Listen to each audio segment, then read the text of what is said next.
Hi guys, Jeff here from TAP, and just with a bit of a quirky problem that we've got in the workshop today.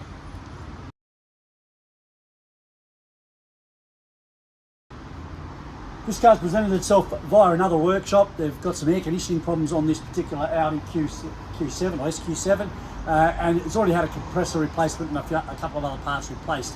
So when it got presented to our workshop, what I normally do is hit the old TAT site, see if there's anything there that will help me out. Interestingly enough, there is one there from an Audi Q7 2016 model, roughly the same sort of model, where an air conditioning problem was presented to Marty Hosey down in Wagga Wagga, and he was actually able to diagnose the problem. What he found in particular, it's got a couple of weird readings from our high-low side when we're running the air conditioning, and it's where we have that transfer pipe. So it's where we've got a heat exchanger where we've got the low side and high side blended into a pipe. So that's buried in that engine bay, but it is a section of the pipe where the high and low sides are integrated internally.